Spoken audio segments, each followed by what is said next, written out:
Hello everyone, welcome to अपनी university platform. कैसे हैं आप सब लोग? आज हम लोग डिस्कस करेंगे एक नए टॉपिक पे, जिसमें से जनरली मतलब जो ये बोल सकते हैं कि रिसर्च एप्टीट्यूड का एक जो पार्ट है ना, वो ये है मेथड्स ऑफ रिसर्च। हमें इसको बहुत ही अच्छे से समझने की कोशिश करनी है। अभी क्या था ना कि पिछले वीडियो में हम लोग डिस्कस कर चुके थे कि रिसर्च होता क्या है, उसके कैरेक्टरिस्टिक क्या होते हैं, उसके ऑब्जेक्टिव क्या होते हैं। एक ओवरऑल व्यू हम लोगों के बन चुका था, मोटा मोटी आइडिया हम लोगों को चीज़ों का लग चुका था कि रिसर्च होता क्या है।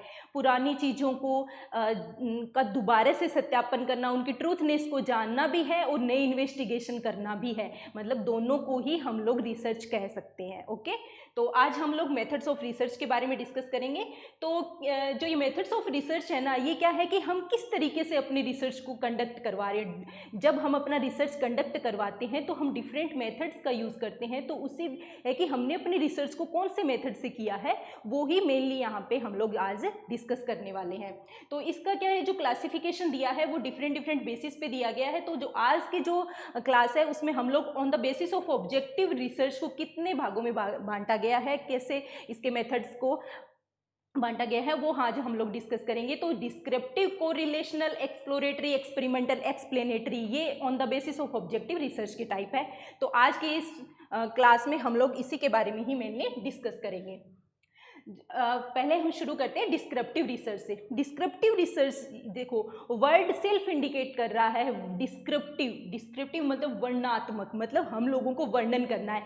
जब हम स्कूल में होते थे तो क्वेश्चंस आते थे ना कि किसी चीज़ का वर्णन करने के बारे में लिखा जाता, तो हम क्या करते थे, उसके बेसिक लेवल पे उसके जीरो से हम उसकी शुरुआत करते थे। मतलब हमारा जो ऑब्जर्वेशन होता था वो एक माइन्यूट लेवल से शुरू होता था। हम बिल्कुल जीरो से, ग्राउंड लेवल से हम उसको एक्सप्लेन करना शुरू करते थे और फिर उसको लास्ट तक लेके जाते थे। तो यहाँ पे हमें क्या करना है, हमें यहाँ पे ऐसे करना है कि हमें जो चीज़ें हम लोग ऑब्जर्व कर रहे हैं, यानी कि हमारा जो मेन जो फोकस है वो ऑब्जर्वेशन पे रहेगा। हमने जो चीज़ें ऑब्जर्व की उनके बारे में ही हम यहाँ पे डिस्क्राइब करेंगे। तो क्या है ना कि aim of descriptive research is to accurately and systematically describe a population.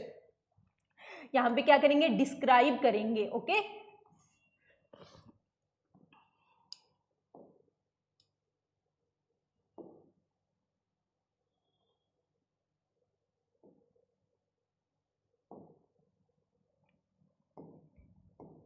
Describe करेंगे किसको, एक पॉपुलेशन को, उसकी सिचुएशन को भी, सब्जेक्ट को भी, किसी के बिहेवियर को भी और फिनोमेनन, मतलब इन सारी चीज़ें जो है, कहाँ वहाँ की सोशियो इकोनॉमिक कंडीशन कैसी है, वहाँ के लोगों का बिहेवियर कैसा है, वहाँ के लोगों की मतलब वो पॉपुलेशन है वो कहाँ स्टैंड कर रही है, वो सारी चीज़ें हम डिस्क्राइब करेंगे ऑन द बेसिस ऑफ और ऑब्जर्वेशन।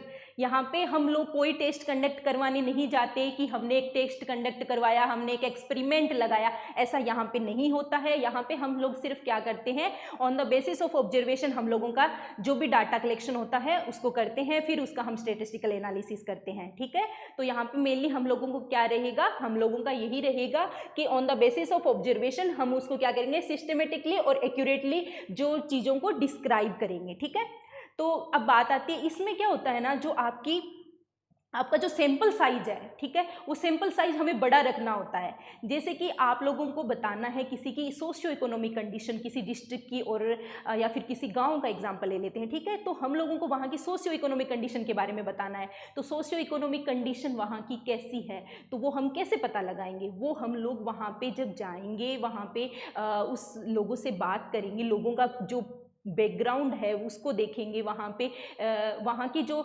मेनली जो चीज़ें हैं, जैसे कि वहाँ पे लोग कैसे फाइनेंशियली स्टेबल है नहीं है, उनका सोशल बिहेवियर कैसा है ना, तो उन सब चीज़ों के बेसिस पे हम लोग इन सब चीज़ों को डिस्क्राइब करेंगे। ठीक है, तो ये क्या हो जाएगा, हमें वहाँ पे जो अपना सैंपल साइज है वो बड़ा रखना है, ताकि अपने एक जनरलाइज्ड व्यू में हम अपना जो कंक्लूजन है उसको दे पाएँ। यहाँ पे क्या होता है, दूसरी चीज़ ये रहेगा कि सैंपल जो साइज है, जो सैंपल साइज रहेगा वो क्या रहेगा, लार्ज रहेगा। ठीक है,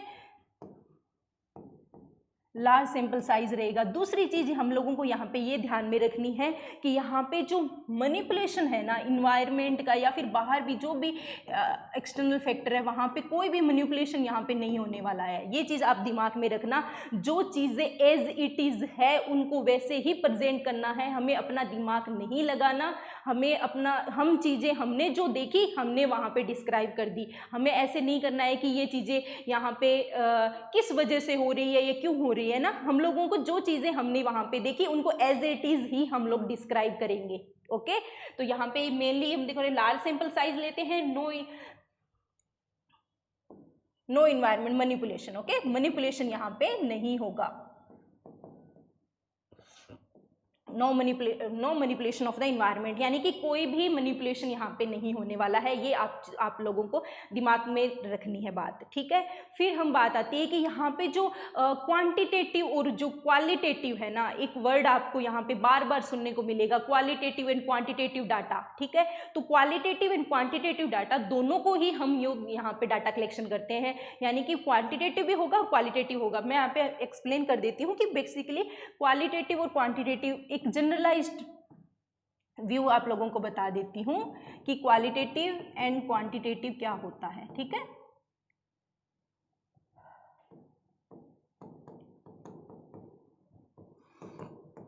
जो क्वालिटी, देखो क्वालिटी से हम अगर आते हैं तो क्वालिटी का हम पैमाना नहीं ले सकते, उसको आंकड़ों में हम प्रेजेंट नहीं कर सकते कि जैसे किसी का बिहेवियर है, कोई अच्छा है कोई बुरा है, किसी की मतलब उसकी सोशल लाइफ है उसके बारे में हम ऐसे नहीं प्रेजेंट कर सकते। हाँ, कि वो 2 नंबर पे है, 3 नंबर पे है, 4 नंबर पे है, उसको हम 100% बोल सकते हैं, 50% बोल सकते हैं, इस तरीके से हम नहीं बोल सकते। मतलब यहाँ पे हमारा जो क्वालिटेटिव है ना, यहाँ पे हम लोगों का मेन जो होगा वो क्या होगा, नॉलेज गेन करने पे फोकस रहेगा। हम लोगों का यहाँ पे फोकस मेन यही रहेगा, ठीक है।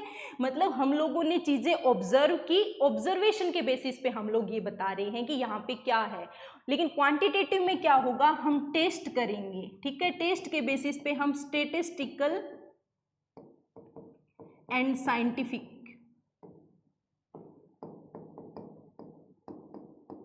साइंटिफिक रीजंस के साथ में चीजें प्रेजेंट करेंगे कि कैसे क्या चीज़ें हो रही है, मतलब साइंटिफिकली विद रीज़न हम उन चीज़ों को प्रेजेंट करना है। फिर स्टेटिस्टिकल एनालिसिस भी उस चीज़ का करना है कि क्यों और कैसे हो रही है। स्टेटिस्टिकल एनालिसिस हम क्वालिटेटिव जो डाटा है उनको बाद में कन्वर्ट करके इनका भी करते हैं, लेकिन यहाँ पे क्या रहता है, यहाँ पे कोई टेस्ट रन नहीं होता, यहाँ पे कोई भी एक्सपेरिमेंट नहीं लगता। मतलब क्वालिटेटिव जो डाटा है वो आप एक समझ जाओ कि बिहेवियर का एग्जाम्पल लेके आप अच्छे से समझ सकते हो, ठीक है ना। कि चेंजेस यहाँ पे क्या होगा, क्वांटिटेटिव में आपको क्लियरली दिखेगा, आपको आपने टेस्ट कंडक्ट करवाना होगा, वहाँ पे आपका एक ऑब्जेक्टिव होगा, यानी कि वहाँ पे आप लोगों का क्या होगा, एक ऑब्जेक्टिव होगा, एक उद्देश्य होगा, उसके चारों ओर ही आपको फाइनली आपको अपना रिसर्च जो डाटा कलेक्शन है उस पर करना है, ठीक है। लेकिन क्वालिटेटिव में क्या होगा, आपको नॉलेज गेन करने के लिए चीज़ें बहुत सारे लेवल पे देखनी होगी, ठीक है। तो यहाँ पे क्या रहता है, ये दिमाग में बात रखना कि क्वालिटेटिव और क्वांटिटेटिव की बात आई तो हम लोगों को क्या माइंड में रहना चाहिए। क्वालिटेटिव का मतलब एक बिहेवियर वाला एग्जाम्पल रखना कि उसको हम लोग आंकड़ों के रूप में कैसे प्रेजेंट कर पाएंगे, तो वो नहीं कर पाते, तो इस तरीके से आप इस चीज़ को ले सकते हो। अब क्या है, descriptive research answers the question of who, what, where, when and how. जो ये हाउ का आंसर मतलब कैसे क्यों हो रही है, इसका इस पे फोकस इसका कम रहता है, इसका फोकस ज़्यादा किस पे रह रहा है कि कौन है, क्या है, कहाँ है और कब हुआ, क्या हुई चीज़ें, मतलब कैसे वाली चीज़ें हम लोग नहीं बताएंगे, रीजंस वाली चीज़ें हम लोग यहाँ पे हमारा फोकस है वो कम रहता है। रीजंस के साथ में नहीं, हमें यहाँ पे जो चीज़ें हमने देखी, क्या देखी और कैसे देखी, कहाँ देखी और कब देखी, इन पे हम लोगों को मेन फोकस रहता है। जबकि कि रीज़न क्या था उसके पीछे, उस चीज़ पे हमारा फोकस नहीं रहता। तो हम लोगों को ये चीज़ हमेशा दिमाग में रखनी है, जो डिस्क्रिप्टिव रिसर्च है वो चीज़ों को डिस्क्राइब करता है on the basis of observation. ये चीज़ आपको अपने माइंड में एकदम अच्छे से बैठा लेनी है कि on the basis of observation ही हम लोग उन चीज़ों को एक्सप्लेन करते हैं, डिस्क्राइब करते हैं, ओके। अब बात आती है कि type of descriptive research depending on the number of times the data are collected. कितने नंबर ऑफ टाइम्स हम डाटा का कलेक्शन करते हैं, उसके बेसिस पे इसको दो भागों में बांटा गया है। क्रॉस सेक्शनल हो जाएगा, एक तो क्रॉस सेक्शनल स्टडी हो जाएगी और दूसरी हो जाएगी लॉन्गिट्यूडनल। ओके, देखो क्रॉस सेक्शनल में क्या होता है, it is a type of observational study that analyse data from a population और a representative subset at a specific point of time. यानी कि आपके पास में जो टाइम है ना वो क्या रहेगा, बाउंड कर देगा आपको कि टाइम, पॉइंट ऑफ टाइम पे ही चीजें करनी है। यहाँ पे दो ही कीवर्ड है, यहाँ पे तो लॉन्ग पीरियड ऑफ टाइम हो जाएगा, लॉन्गिट्यूडनल से एल याद रखोगे कि लॉन्ग पीरियड ऑफ टाइम चाहिए, जबकि क्रॉस सेक्शनल में अपने को स्पेसिफिक पॉइंट ऑफ टाइम चाहिए। अब इसको मैं एक एग्जाम्पल देके आपको चीजें समझा देती हूँ, ठीक है। आपके पास में एक सीड है, आपने उसको ग्रो किया, ठीक है। एक सीड है, उसको आप जब ग्रो करोगे तो क्या होगा, पहले वो आपने सीड को लगाया, उससे के बाद में वो एक छोटा प्लांट बनेगा। ओके, छोटा प्लांट बनने के बाद में वो ट्री में कन्वर्ट होगा, जैसे कि हम लोग बड़े पेड़ का एग्जाम्पल ले लेते हैं। ओके, तो यहाँ पे क्या हो रहा है, जो सीड है वो पहले प्लांट में जाएगा, स्मॉल प्लांट में कन्वर्ट होगा, फिर वो ट्री में कन्वर्ट होगा। तो हमें क्या करना है कि देख, जैसे हमने बीज बोया, अगर हम उसी क्रॉप का या फिर उसी प्लांट का बात कर दें, प्लांट की बात कर रहे हैं, तो जब हम उस सीड को ग्रो करवाएंगे, उसको बोएंगे, उसकी सोइंग करेंगे, तो वो सीड की सोइंग करने के बाद में वो पहले छोटे प्लांट में जाएगा, छोटे प्लांट से वो बड़ा पेड़ बनेगा। तो क्या होगा, हमें क्या करना है, यहाँ पे वो कंडीशन खत्म हो जाएगी। हमें उसी अगर बीज के बारे में अगर अपन देखते जाएं कि वो छोटा पौधा बनेगा पहले, फिर पेड़, बड़ा पेड़ बनेगा, तो कितना लंबा टाइम चाहिएगा अपने को। अगर उसी एक पर्टिकुलर अपन सीड की बात करते हैं, तो उसी बीज की बात करते हैं, तो है ना, तो वहां पे क्या हो जाएगा, लॉन्ग पीरियड ऑफ टाइम चाहिएगा। अगर हम पर्टिकुलर उस वेरिएबल या उस सब्जेक्ट को या उस सैंपल को लेके चले गए ना, तो वहां पे यहाँ पे क्या रहता है, यहाँ पे अपना जो सैंपल है ना वो फिक्स है। सैंपल जो है वो फिक्स है, वो वेरिएबल नहीं होता, वो फिक्स रहता है, वो फिक्स रहेगा। यहाँ पे हम लोग जो बीज ग्रो कर रहे हैं उसी को से ही हम देखेंगे कि वो पौधा कैसे बनता है, फिर उसके बाद में वो बड़ा ट्री कैसे बनता है, हम लोग इसमें देखेंगे। लेकिन यहाँ पे हम क्या करेंगे कि हमने उसका सीड तो ग्रो कर दिया, अब हम देखेंगे कि इसी टाइप का कोई सीड और ग्रो किया है, मतलब वही सीड नहीं है, दूसरा सीड है तो उसी प्लांट का, लेकिन है दूसरा। उस दूसरे सीड से वो छोटा प्लांट बना हुआ है, उसको उठा लिया। यानी कि यहाँ पे अपने को पॉइंट ऑफ टाइम का ध्यान रखना है, मतलब एक टाइम ड्यूरेशन में ही छोटा पौधा, बड़ा पौधा, फिर बड़ा ट्री बन गया। तो उन सब चीजों को एक साथ उसी वे में देखना है, एक टाइम पे देखना है। तो यहाँ पे अपने को पर्टिकुलर टर्म दिमाग में रखनी है कि स्पेसिफिक पॉइंट ऑफ टाइम। और यहाँ पे अब देखो, यहाँ पे सैंपल फिक्स था, लेकिन यहाँ पे क्या होगा, सैंपल फिक्स नहीं होगा ट्री वही। अगर हम कोई एक पर्टिकुलर ट्री उठा रहे हैं तो ट्री तो वही होगा, लेकिन उसको उगाने का तरीका या उगाने बीज जो होंगे वो अलग अलग होंगे। तो ये चीजें आपको दिमाग में रखनी है कि it is a type of observational study that analyse data from a population और a representative subset at a specific point of time. या फिर आप एक एग्जाम्पल ले सकते हो मूवी का, किसी मूवी में जैसे कोई अमिताभ बच्चन की मूवी है, अमिताभ बच्चन का जो बचपन का कैरेक्टर है जो वो कोई और रोल प्ले करता है, फिर वो जब थोड़े बड़े हो जाता है तब कोई और आता है, लेकिन फिर उसके बाद में मेन कैरेक्टर क्या होगा, जब अमिताभ बच्चन खुद कब आएंगे, जब वो उस लास्ट में जब अपना उनका जो एज ग्रुप जिसमें हमें उन्हें दिखाना है उसी में ही आते हैं। लेकिन हमें क्या करनी थी, मूवी तो 2-3 घंटे में हम लोगों को वो करना था कंप्लीट। मतलब हम लोग ऐसे नहीं कर सकते कि पहले अमिताभ बच्चन जब बचपन में कैसे थे उस पर हम बनाएंगे, फिर उसके बाद में वो जब वो बड़े होंगे तो वहाँ से वो पार्ट ऑफ मूवी उठाएंगे, फिर उसके बाद वो बड़े होंगे उसके बाद उठाएंगे, ऐसा नहीं होगा। अगर हम लोग उसको उस तरीके से लेने लग गए ना तो वो तो हो जाएगी क्रॉस सेक्शनल स्टडी, यानी कि वहाँ पे पॉइंट ऑफ टाइम का ध्यान अगर हम लोग नहीं रखेंगे तो वो तो हो जाएगी लॉन्गिट्यूडनल स्टडी। अगर हम पॉइंट ऑफ टाइम का ध्यान रखेंगे कि किसी मूवी में एग्जांपल से आप इसको क्रॉस सेक्शनल स्टडी को याद कर सकते हो कि वहां पे क्या होता है, जो करेक्टर्स होते हैं वो अलग अलग लोग रोल प्ले करते हैं, डिफरेंट वेरिएबल्स, यानी कि सैंपल जो होते हैं वो वेरिएबल हो जाते हैं। ओके, तो यहाँ पे आप ये चीज दिमाग में रखना। तो ये हो जाएगा cross sectional study and longitudinal study. अब आता है टाइप ऑफ डिस्क्रिप्टिव रिसर्च। देखो डिस्क्रिप्टिव रिसर्च के अलग अलग टाइप में हम पढ़ेंगे सर्वे स्टडीज। सर्वे स्टडी क्या होती है? It is a non experimental. Survey में क्या होता है बेसिकली? देखो अभी समर वेकेशन चला जा चुका है ना। समर वेकेशन में क्या होता है, जो गवर्नमेंट टीचर्स होते हैं उनको क्या दिया जाता है? सर्वे का काम देते हैं। वहाँ पे हम वो लोग जाते हैं, घर घर जाके पूछते हैं कितने बच्चे कौन सी क्लास में पढ़ रहे हैं, कितने अनएम्प्लॉयड है, कितने एम्प्लॉयड है, कितने इलिटरेट पीपल है, कितने अनपढ़ लोग हैं ना। तो वो चीज़ें देखते हैं, कौन सा बच्चा प्राइमरी स्टैंडर्ड में है, कौन सा हायर एजुकेशन कर रहा है, किसकी कितनी एज है। ओके, तो ये सारी चीज़ें क्या हो रही है? सर्वे में कलेक्ट की जाती है। वहाँ पे क्या करता है? क्या हम कोई टेस्ट करते हैं? कोई टेस्ट नहीं करते। वहाँ पे हम लोग सिंपली क्या करते हैं? सर्वे से डाटा कलेक्शन करते हैं, सर्वे करते हैं, जा जाके ऑब्जर्व करते हैं चीज़ों को, और जो चीज़ें हमें, जो डाटा हम लोगों को मिलता है उसका फिर हम लोग क्या करते हैं? स्टेटिस्टिकल एनालिसिस करते हैं। स्टैटिस्टिकल एनालिसिस करते हैं, यानी कि ऑन जो अपना सर्वे किया, सर्वे के बाद में हम लोग उसका स्टैटिस्टिकल एनालिसिस करते हैं, और उसके बाद में हम लोग अपने फाइनल कंक्लूजन पे पहुंचते हैं। ठीक है, तो ये सारी चीज़ें आएंगी। इसमें क्या करते हैं हम लोग? कोई भी एक्सपेरिमेंट नहीं लगाते, कोई भी टेस्ट नहीं होता यहाँ पे। ठीक है, ये आप माइंड में रख के चलना कि सर्वे को मतलब सीधा उससे चलो कि सर्वेक्षण, यानी कि सर्वे करना है हम लोगों को। जो चीज़ें ऑलरेडी है उन्हीं को ही देखनी है और उन्हीं के बेसिस पे अपना कंक्लूजन डिसाइड करना है। ये क्या है? एक क्वांटिटेटिव मेथड है। मैंने आपको बताया पीछे क्वांटिटेटिव और क्वालिटेटिव। तो यहाँ पे क्या हो रहा है? यहाँ पे हम आंकड़े प्रेजेंट कर रहे हैं, हमारे पास में क्वांटिटेटिव मेथड ये हो जाएगा कि हम लोग यहाँ पे स्टेटिस्टिकल एनालिसिस पे आ रहे हैं ऑन द बेसिस ऑफ सर्वे। ठीक है, for studying the large sample. ठीक है, ये दोनों चीज़ें आपको दिमाग में रखनी है कि ये क्वांटिटेटिव मेथड है। जनरली ये क्वेश्चंस पूछते रहते हैं कि कौन सा क्वालिटेटिव होता है, कौन सा क्वांटिटेटिव होता है, तो हम लोगों को ये बात दिमाग में रखना। ये नॉन एक्सपेरिमेंटल है, इसके कीवर्ड्स माइंड में रखने हैं। ये क्वांटिटेटिव मेथड होता है used for studying large sample. Large sample मैंने आपको बताया था कि हम 2-3 घर से पूछ के हम अपना रिजल्ट नहीं बता सकते, हमें पूरे किसी शहर को लेना होगा, किसी गांव को लेना होगा, यानी कि हमें लार्ज पॉपुलेशन पे ही अपना ऑब्जर्वेशन करने के बाद में हम लोग एक जनरलाइज्ड जो रिपोर्ट या जनरलाइज्ड जो कंक्लूजन है उस पे आ पाते हैं। अदरवाइज हम लोगों का सर्वे का कोई मीनिंग नहीं रहता।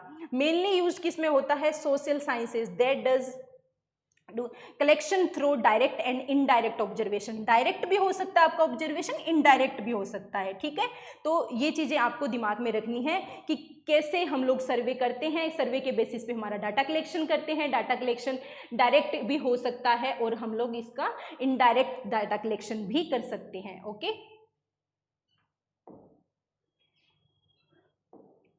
अभी बात आती है कोरिलेशनल स्टडीज। कोरिलेशनल स्टडीज क्या करती है? हमारे पास में क्या होता है?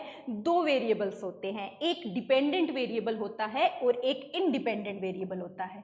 इंडिपेंडेंट वेरिएबल और डिपेंडेंट वेरिएबल। ठीक है, इंडिपेंडेंट जो वेरिएबल है ना वो चेंज नहीं होता। जैसे कल वाले वीडियो में एग्जांपल दिया था आपको कि नैनो यूरिया और ग्रेनुलर यूरिया। ठीक है, तो यहाँ पे क्या है? जो ग्रेनुलर यूरिया और नैनो यूरिया है ना, वो हम लोगों ने क्या बनाया था उसको? वो इंडिपेंडेंट वेरिएबल हो गए। प्लांट की हाइट बढ़ने पे नैनो यूरिया पे इफेक्ट नहीं पड़ेगा, पर नैनो यूरिया की क्वांटिटी या उसको अप्लाई करने से प्लांट की हाइट पे जरूर इफेक्ट पड़ेगा। तो यहाँ पे क्या था? वो क्या हो जाएगा? डिपेंडेंट वेरिएबल, यानी कि वो चेंज होता है, डिपेंडेंट करता है, मतलब ये आश्रित रहता है इस पे, और ये इंडिपेंडेंट है तो ये क्या रहेगा? स्वतंत्र रहेगा, इस पे किसी का कोई इफेक्ट नहीं होगा। तो यहाँ पे कोरिलेशनल जो स्टडीज है वहाँ पे हम इन्वेस्टिगेट करते हैं रिलेशनशिप बिटवीन 2 वेरिएबल्स, यानी कि अगर हम यूरिया की डोज को बढ़ा रहे हैं, कम कर रहे हैं, तो प्लांट की हाइट पे कितना इफेक्ट पड़ रहा है। अब मैं आप लोगों को पढ़ा रही हूँ, ठीक है, एक मैं पढ़ा रही हूँ, मैं टीचिंग करवा रही हूँ, एक कोई दूसरा कैंडिडेट टीचिंग करवा रहा है, तो उन दोनों की टीचिंग से आप लोगों की जो लर्निंग कैपेबिलिटी है, जो आप सीख रहे हो चीज़ें, वो उस पर कितना इफेक्ट पड़ रहा है। हम जो 2 कैंडिडेट अगर आपको अलग अलग प्लेटफॉर्म पे पढ़ा रहे हैं, तो हम लोग दोनों क्या हो जाएंगे? इंडिपेंडेंट वेरिएबल हो जाएंगे, लेकिन आप लोग क्या हो जाओगे? डिपेंडेंट वेरिएबल हो जाओगे। ठीक है, तो ये चीज़ें आपको दिमाग में रखनी है।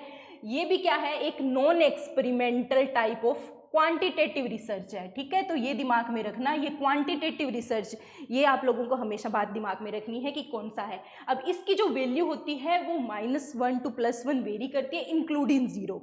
ये बात दिमाग में रखनी है कि कैसे क्या वेरिएशन होता है।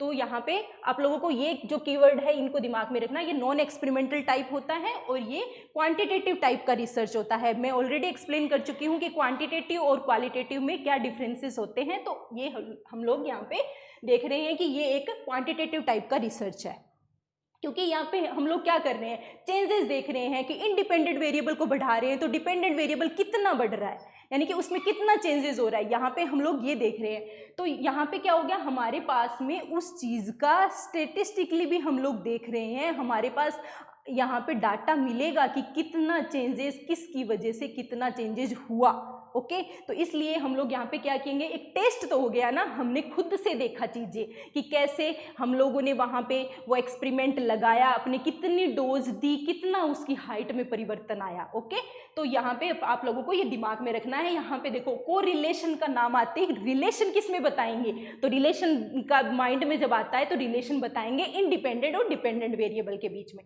ठीक है। अब आता है कोजल कंपेरेटिव रिसर्च। ये इसका यूज किस लिए किया होता है, it is used to identify the cause effect relationship. अब देखो कोज और इफेक्ट रिलेशनशिप ये क्या आ गया ना, between dependent and independent variable. देखो कोज एंड इफेक्ट को हम लोग ऐसे ले सकते हैं, ये कोज इफेक्ट, अपनी बॉडी में कोई एंटीजन गया, उसके लिए बॉडी ने एंटीबॉडी बनाई। ओके, तो कुछ रिएक्शंस आया ना बॉडी का, ठीक है। तो उसी तरीके से क्या होगा, कोई भी कोज होगा उसका इफेक्ट आता है। अपन ने यूरिया की डोज को परिवर्तित किया, उसमें चेंजेस किए तो हाइट में परिवर्तन हुआ, ठीक है। तो हम लोग यहाँ पे इस चीज को ऐसे कर सकते हैं कि कोजल कंपेरेटिव, हाँ ये उसकी तरह ही है जो हमने लास्ट में पढ़ा है। यहाँ पे कोज इफेक्ट का आइडेंटिफाई किया जाता है relationship between dependent and independent variable. Okay, तो वो चीजें आपको माइंड में रखनी है कि कैसे इसमें कोजल कंपेरेटिव रिसर्च में क्या होता है। कोजल कंपेरेटिव मतलब कारण तुलनात्मक, ठीक है, कारण तुलनात्मक जो अनुसंधान है वो क्या होता है। कोज इफेक्ट का मतलब हम लोग कोई चीज़ है, किसी न किसी का कुछ न कुछ तो कोज होता है, फिर उससे उसका कुछ न कुछ तो उसका इन्फ्लुएंस, ये उसका इफेक्ट निकल के ही आता है। ओके, तो यहाँ पे हम लोग इसका स्टडी करते हैं। अब बात आती है एक्स पोस्ट फैक्टो रिसर्च, यानी कि आफ्टर द फैक्ट, चीज़ें घटित हो चुकी हैं, चीज़ें पास्ट में हो चुकी हैं, उसके बाद उसके बारे में हम लोग देख रहे हैं कि उसके बाद में उसका क्या चीज़ें हो रहा है, मतलब उसका इफेक्ट क्या आया, ठीक है। इफेक्ट आ चुका है, आया क्या, इफेक्ट तो आ गया। एक्स पोस्ट फैक्टो मतलब इफेक्ट आ चुका है, अब अपन कोज को देख रहे हैं कि इसका कोज क्या रहा होगा, ठीक है। हम अपना ही दिमाग लगा रहे हैं कि इसके पीछे क्या रीजंस रहे होंगे, ठीक है। ये चीज़ें थोड़ी सी आप माइंड में रखना कि चीज़ें तो रिजल्ट तो आ गया भाई, इफेक्ट तो आ चुका है, उसके बाद हम अपना कोई अपना अलग व्यू दे रहा है, कोई अपना ये अलग व्यू दे रहा है कि हो सकता है इस चीज़ के पीछे ये रीज़न रहा होगा, है ना। एक सस्पेंस वाली कोई मूवी होती है तो अपन लास्ट में रिजल्ट आ जाता है, वो देखते हैं यार ये कैसे हो गया, फिर उसके बाद में दिमाग लगाते रहते हैं, सब अपना अपना व्यूज़ प्रेजेंट करते हैं कि ये ऐसे हुआ होगा, ये ऐसे हुआ होगा, है ना। तो ये क्या है, बेसिकली डील करती है with non manipulated variable. Non manipulated जो इंडिपेंडेंट टाइप के हो गए, मतलब जिनमें चेंजेस नहीं हो सकते। चेंजेस क्या करेंगे, इफेक्ट तो आ गया है, इफेक्ट आने के बाद में हम उसमें चेंजेस क्या कर सकते हैं, कोई तो चेंजेस नहीं होने वाला। Okay, of a phenomenon after or at the time of phenomenon occurs, जब कोई फिनोमेना अकर होता है, मतलब उस टाइम पे हो रहा होता है या उसके बाद हम देखते हैं हो रहा होता है, तो भी हम कोज को तो जाके चेंज नहीं कर सकते, ठीक है। कोज को तो जाके चेंज कर ही नहीं सकते। हम यहाँ पे क्या कर रहे हैं, सिर्फ कोज को सोच रहे हैं कि ऐसे हुआ होगा, ऐसे इसने ये किया होगा, इसने वो किया होगा, इसकी वजह से ऐसा इफेक्ट आया होगा। यानी कि हम लोग अपनी आभासी दुनिया में होते हैं, हम लोग रियलिस्टिक पिक्चर हमारे माइंड में नहीं बन पाती, हम सिर्फ और सिर्फ एज्यूम करते हैं चीज़ों को। ये किस में हो सकता है, ये जनरली यूज़ किया जाता है सोशल साइंस में और बिजनेस ऑर्गेनाइजेशन में। बिजनेस ऑर्गेनाइजेशन में इसका यूज़ कैसे होता है, देखो कोई एक बिजनेस सेटअप किया, उसकी शुरुआत हुई, उसके बाद में वो बिजनेस चला, उसके बाद क्या हुआ, वो फेल हुआ या फिर वो बेनिफिट की कंडीशन में है। ओके, मतलब वहाँ से कुछ पॉजिटिव निकल के आ रहा है, वहाँ से कुछ आउटकम है वो एकदम शानदार वाले हो रहे हैं, तो हम क्या करेंगे, वो तो आउटकम तो आ चुका, उसका जो पॉजिटिव आया चाहे नेगेटिव आया, उसका आउटकम आ चुका है। अब हम देख रहे हैं पीछे जाके कि कैसे क्या हुआ था। ठीक है, तो वो चीजें यहाँ पे मेनली रहती है। अब आता है हिस्टोरिकल रिसर्च। देखो हिस्टोरिकल का नाम आती है हिस्ट्री, इतिहास, मतलब जो पीछे की जो चीजें हो चुकी है, जो चीज़ें ऑलरेडी पीछे हो चुकी है, उन पे अब अपना दिमाग लगा रहे हैं। ये चीज़ें क्या हो रही है, जनरली अपने ये सोशल जो सिस्टम है ना, उसमें बहुत काम आती है। हम लोगों का ऐसे देखते हैं कि यार उनका तो बैकग्राउंड, फैमिली बैकग्राउंड ये रहा था, उनका तो फैमिली में ऐसे भी हुआ था, उनकी फैमिली में वैसा भी हुआ था, वैसे हम लोगों से उनसे दूर रहना है, उनसे रिलेशन बनाने हैं नहीं बनाने ना, तो वो सारी चीज़ें इस टाइप से हम लोगों को यहाँ पे काम आती है। मेनली क्या करता है, ये एनालाइज करता है, mainly analysing the past event of an issue of interest और प्रॉब्लम। मतलब जो पास्ट इवेंट है ना, उनको एनालाइज करेंगे, और पास्ट इवेंट जो एनालाइज करेंगे, देखो सब अपना अपना अलग व्यू प्रेजेंट करने हैं किसी एक बंदे के लिए, या फिर किसी एक कोई भी हम चीज़ ले लेते हैं कि किसी भी फैमिली के लिए सबका अपना अपना अलग अलग व्यू होता है, और वो व्यू अलग अलग कैंडिडेट के अकॉर्डिंग अलग अलग हो जाता है। तो उस पर क्या होता है, एक चीज़ कभी निकल कर नहीं आती, कभी भी नहीं निकल कर आएगी, वहां पे सब अपने अपने व्यूज के अकॉर्डिंग उस चीज को प्रेजेंट करेंगे। अब आता है, देखो ये एनालिटिकल रिसर्च अलग है। एनालिटिकल रिसर्च में क्या होता है, it make critical evaluation of the fact और इंफॉर्मेशन ऑलरेडी अवेलेबल। हमारे पास में कोई एक चीज है जो ऑलरेडी हमें पता है कि ये चीज ऐसे है, हमें उसको क्या करना है, डिफरेंट डिफरेंट पार्ट्स में जाके उसको मतलब एकदम बेसिक, मतलब एनालिसिस उसका एकदम बेसिक करना है, उसको देखना है कि ये चीज़ें क्यों हुई है ना, उसके रीजंस पे जाना है, उसके साइंटिफिक उसका बैकग्राउंड क्या रहा था, साइंटिफिकली उन चीज़ों को प्रूव करना है कि हुआ कैसे था। ठीक है, तो ये रहता है कि जो एनालिटिकल वाला है ना, वो जो क्यों वाले पोर्शन है ना, उस पे हम लोगों को मेन फोकस करवाता है। वहाँ पे हम लोगों का जो क्रिटिकल इवेल्युएशन है वो बनता है कि जो चीज़ें है उनको हम लोग इवेल्युएट करके, उनका साइंटिफिक रीजन देके हम लोग चीज़ों को एनालाइज कर रहे हैं कि इसके बेसिस पे ऐसी चीज़ हुई है। ओके, तो ये हो जाएगा अपन लोगों का एनालिटिकल रिसर्च। अब आता है एक्सप्लोरेटरी रिसर्च। ठीक है, एक्सप्लोरेटरी रिसर्च क्या होता है, जनरली कहाँ होता है, बिगिनिंग ऑफ रिसर्च, मतलब रिसर्च से पहले। एक्सप्लोरेटरी मतलब एक्सप्लोर है ना, एक्सप्लोर करना किसी चीज़ को। आपको बहुत तेज भूख लगी है और आपको कोई रेस्टोरेंट, आप नई नई सिटी में हो, आपको पता नहीं यहाँ पे कौन सा रेस्टोरेंट अच्छा है कौन सा नहीं है, आप क्या कर रहे हो कि यार कैसे पता लगाऊं, आप गूगल पे गए, सर्च किया कौन सा रेस्टोरेंट अच्छा है, इसकी रेटिंग अच्छी है तो ये अच्छा होगा, फिर आप जाके उसमें देखोगे, वहाँ पे फिजिकली जाने से पहले ऑनलाइन देखोगे है ना कि कैसे कैसे यहाँ का मेन्यू क्या है, कॉस्ट कितनी है उसकी, क्या क्या अपना जो टेस्ट है उसके अकॉर्डिंग है या नहीं है। तो हमने क्या किया, उस चीज़ को पहले ही एक्सप्लोर कर लिया, हम जाने से पहले ही उस चीज़ को एक्सप्लोर कर ले, मतलब रिसर्च को कंडक्ट करवाने से पहले ही हमें उन चीज़ों के बारे में जान लिया है। ओके, तो हम ये क्या हो जाएगा, बिगिनिंग ऑफ रिसर्च एक अगर आपको दिमाग में रह जाएगा, एक्सप्लोर वर्ड याद रखना। एक्सप्लोर कब करते हैं चीज़ों को, जानने से पहले हो रही है वो। ठीक है, अब देखो यहाँ पे क्या है, to explore an area where little और नो रिसर्च इज डन, यानी कि जहाँ पे बहुत कम या रिसर्च हुआ ही नहीं है उस एरिया को एक्सप्लोर करना, मतलब उसके बारे में पहले से ही जानकारी कलेक्ट कर लेनी। ठीक है, आपको उसको कंडक्ट नहीं करना, वहाँ पे आपको खुद का ऑब्जर्वेशन नहीं करना, वहाँ पे आप चीज़ें जो हो चुकी है, होने से पहले आप उसको देख रहे हो कि पहले क्या क्या किया जा चुका है वहाँ पे।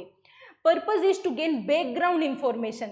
अब बैकग्राउंड इंफॉर्मेशन तो अपने आप ही मिल जाएगी कि पहले इसका बैकग्राउंड क्या था, क्योंकि आपने उसको चीज़ें जानने की कोशिश की, तो आपको इन बैकग्राउंड इंफॉर्मेशन तो अपने आप ही मिल जाएगी कि कैसे क्या हुआ था। एंड क्लेरिफाई द प्रॉब्लम, वो फिर उसके बाद में उस चीज़ को क्लेरिफाई करते हैं, उस प्रॉब्लम को क्लेरिफाई करते हैं ऑन द बेसिस ऑफ जो पहले से ही चीज़ें हो चुकी है उनके बेसिस पे। ठीक है, अब ये आता है, ये दूसरा जो टाइप अलग से, एक्सप्लेनेटरी रिसर्च। एक्सप्लेनेटरी रिसर्च में क्या करते हैं हम लोग, एक्सप्लेन करते हैं, वहाँ पे हम लोग अपना मतलब क्यों और कैसे, मतलब रीजंस भी देखेंगे, वहाँ पे हम लोग टेस्ट भी कंडक्ट करवाएंगे, हम लोग वहाँ पे सारी मतलब एक्सप्लेन करेंगे चीज़ों को, वो भी पूरा with reason, with scientific reason की ये ऐसे हुई तो क्यों हुई और ये कब हुई। ओके, तो यहाँ पे हम लोगों को ये दोनों चीज़ों पे मेन फोकस करना है कि कैसे और क्यों।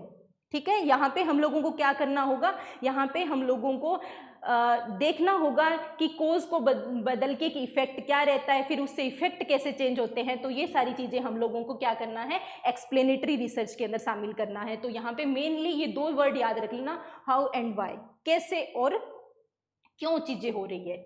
ठीक है, अब आता है एक्सपेरिमेंटल रिसर्च। देखो एक्सपेरिमेंटल रिसर्च में क्या होगा, एक्सपेरिमेंटल रिसर्च में आपको एक्सपेरिमेंट कंडक्ट करवाना होगा। एक्सपेरिमेंटल रिसर्च में आपको स्पेसिफिक टेस्ट करना होगा। जैसे कि मैंने कल जो मैं आपको रिसर्च के बारे में बता रही थी कि ग्रेनुलर यूरिया और नैनो यूरिया में से बेस्ट कौन सी है, तो उसके लिए आप खुद से अपना रिसर्च कंडक्ट करवाओगे। जबकि डिस्क्रिप्टिव में क्या था, आप ना खुद से नहीं करोगे वो चीज़ें कि कितनी डोज दूं, कौन सी अच्छी है इसके लिए, कौन सी अच्छी है। यहाँ पे तो आप क्या करोगे, खुद से प्लांट ग्रो करोगे, उसमें यूरिया डालोगे, उसके बाद उसका इफेक्ट देखोगे। तो ये सारी चीज़ें यहाँ पे आएगी एक्सपेरिमेंटल में। लेकिन डिस्क्रिप्टिव में क्या था, डिस्क्रिप्टिव में हमने जो फार्मर्स ऑलरेडी इसका यूज़ कर चुके हैं उनके पास जाएंगे, उनसे पूछेंगे कि भाई आप बताइए, आपका ने इसको अप्लाई करके देखा, आप क्या कहना चाहते हो, कौन सी बेस्ट है ना। वहाँ पे हमने सिर्फ ऑब्जर्व किया, लोगों से पूछा कि जो ऑलरेडी इसका यूज़ कर चुके हैं उन लोगों से पूछा कि कौन सी अच्छी है ना। लेकिन यहाँ पे क्या होगा, यहाँ पे हम खुद से टेस्ट करेंगे, खुद से सारा काम करना होगा, खुद से ही सारी चीज़ें ऑब्जर्व करनी होगी, टेस्ट कंडक्ट करवाना होगा। ठीक है, तो ये क्या है, कोज इफेक्ट का रिलेशनशिप भी ये भी बताता है। इसमें क्या करना होगा कि आपको जो इंडिपेंडेंट वेरिएबल है ना, वो उसको चेंज करके डिपेंडेंट वेरिएबल पर क्या इफेक्ट होता है, मतलब ये इन दोनों के रिलेशनशिप को बताता है। यानी कि इंडिपेंडेंट जो वेरिएबल है उसमें चेंज करेंगे तो डिपेंडेंट वेरिएबल में कितना चेंज आ जाएगा। यूरिया की जो डोज है वो आप 50% डाल रहे हो फिर या फिर 75% डाल रहे हो, इन दोनों का इफेक्ट हाइट पे क्या रहता है। तो हम लोग ये चीज़ें यहाँ पे जो हाइट हो जाएगी ना, वो क्या हो जाएगा, डिपेंडेंट वेरिएबल हो जाएगा, जबकि यूरिया जो है वो इंडिपेंडेंट वेरिएबल है। ठीक है, तो यहाँ पे हम इंडिपेंडेंट वेरिएबल है, देखो हाइट में चेंज हुआ उससे यूरिया को कोई फर्क नहीं पड़ा, लेकिन यूरिया की क्वांटिटी अगर आपने बदल दी तो हाइट पे इफेक्ट जरूर पड़ेगा।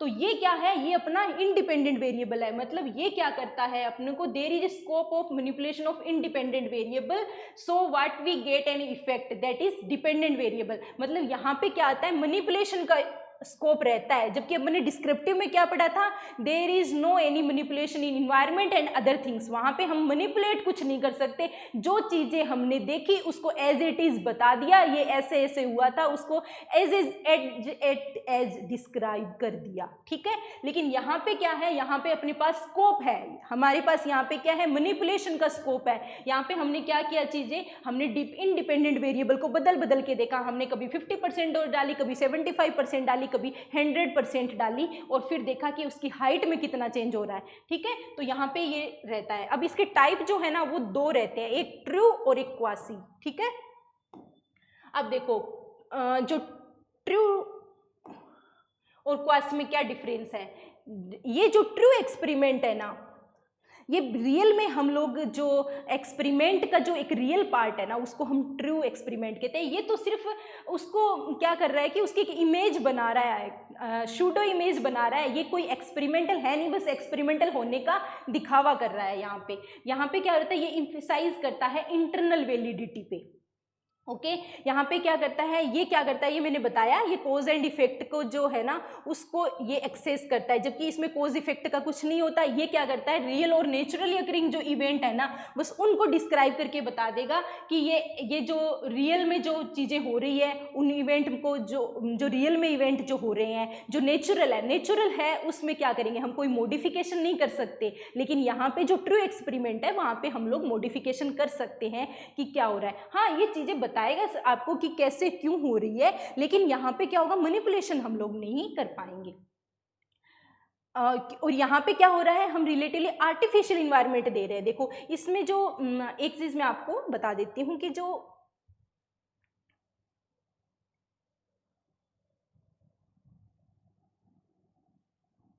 जो ये जो आपका एक्सप्लेनेटरी है ना, एक्सपेरिमेंटल, सॉरी, जो एक्सपेरिमेंटल है ना उसमें क्या होता है, जो अपने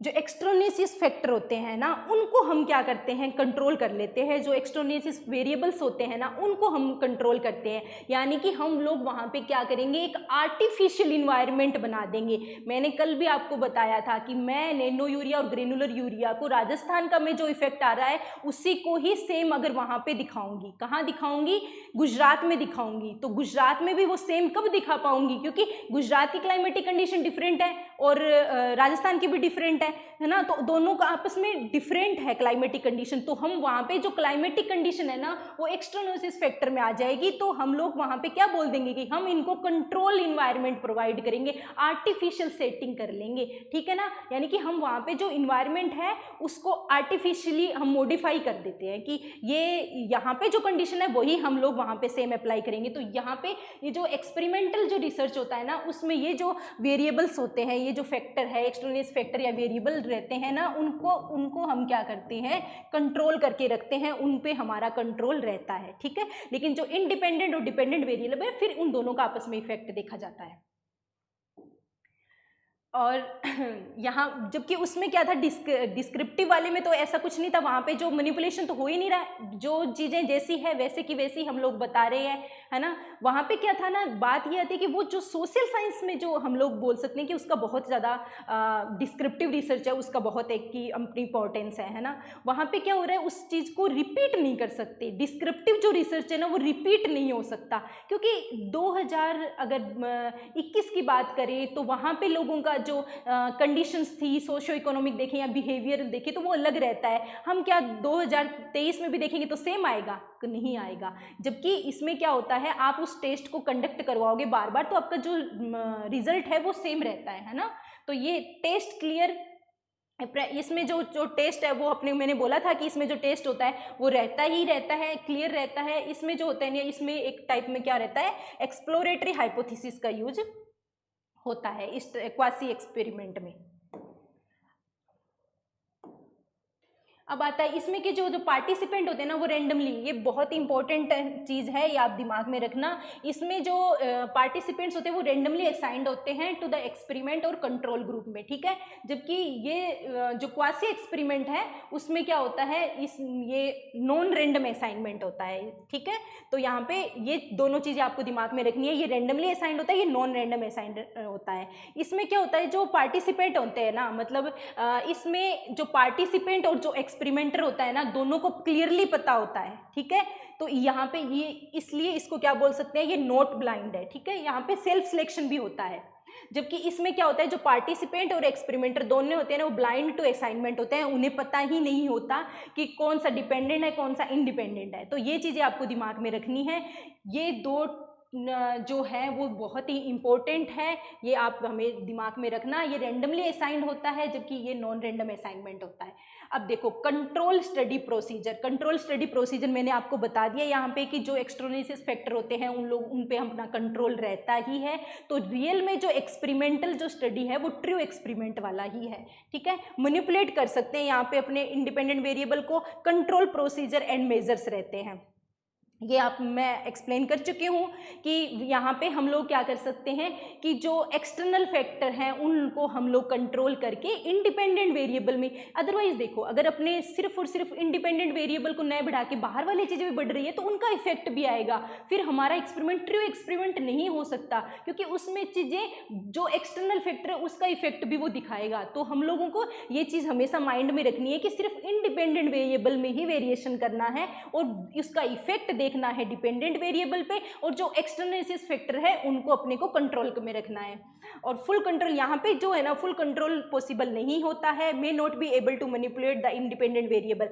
यहाँ पे क्या होता है, इंडिपेंडेंट वेरिएबल में भी मैनिपुलेशन पॉसिबल होता है, नहीं होता है, दोनों ही चीज़ें होती है, ठीक है। Partial control of procedure and measure, यानी कि हमारी जो प्रोसीजर है उस पर भी हमारा फुल कंट्रोल नहीं होता जितना ट्रू एक्सपेरिमेंट में होता है। ट्रू एक्सपेरिमेंट में मतलब मैंने पहले ही बोल दिया ना, ये एक्सपेरिमेंटल होने की कोशिश कर रहे हैं जबकि है नहीं, जबकि ये जो है वो रियल में आपका जो ट्रू एक्सपेरिमेंट है वो ही रियल में एक्सपेरिमेंटल है। ठीक है, तो आप ये नॉन रैंडम ये वाली चीज़ें आपको दिमाग में रखनी है कि ये नॉन रैंडम असाइनमेंट है, ये रैंडम असाइनमेंट होता है। यहाँ पे पार्टिसिपेट और एक्सपेरिमेंटर दोनों को ही पता नहीं होता कौन क्या है, लेकिन यहाँ पे दोनों को पता होता है। ठीक है, यहाँ पे मैनिपुलेशन जो होता है वो इंडिपेंडेंट वेरिएबल में वो पॉसिबल है, यहाँ पे हो भी सकता है नहीं भी हो सकता, मतलब फुल्ली कंट्रोल वाली चीज़ें नहीं हैं। ठीक है, तो आप ये चीज़ें दिमाग में रखो।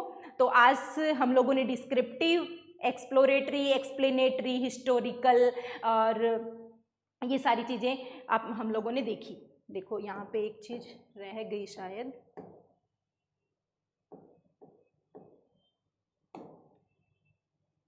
हाँ कवर हो चुका है। एनालिटिकल रिसर्च का ही कह रही थी। एनालिटिकल रिसर्च में हम लोगों को वाई पे फोकस करना है कि क्यों, कैसे और क्या हो रही है चीज़ें, मतलब क्यों का रीज़न हम लोगों को मिलना है, हम जो जगहों को ग्राउंड लेवल पे हम लोगों को एनालाइज करने हैं। तो आज हम लोग एनालिटिकल, हिस्टोरिकल, एक्सप्लेनेटरी, एक्सप्लोरेटरी और फिर डिस्क्रिप्टिव, फिर एक्सपेरिमेंटल, हम इन सब चीज़ों के बारे में देखिए। अब नेक्स्ट क्लास में हम जो अदर टाइप्स रह चुके हैं उन पे देखेंगे। आपको इस क्लास में से काफ़ी क्वेश्चंस आएंगे, तो ये चीज़ें आपको कौन सा क्वालिटेटिव है, कौन सा क्वांटिटेटिव है, ये भी चीज़ें आपको दिमाग में रखनी है। मैं समराइज एक चीज़ आपको एक दिन बता दूंगी कि कौन सा क्वालिटेटिव होता है, कौन सा क्वांटिटेटिव होता है। अभी आप इन चीज़ों को थोड़ा सा बेसिक पे देखो कि क्या है ना, एक्चुअल में ये क्या है, वो चीज़ें हम लोग आज की क्लास में समझें। और क्वेश्चंस के तौर पे आप काफ़ी आज की क्लास में से क्वेश्चन बन सकते हैं। ठीक है, तो आज के लिए बस इतना ही। अब हम नेक्स्ट क्लास में मिलेंगे कुछ अलग टॉपिक पे, और मेनली जो टॉपिक रहेगा वो जो रिमेनिंग जो टाइप रह गए थे वही रहेगा। Okay, thank you so much.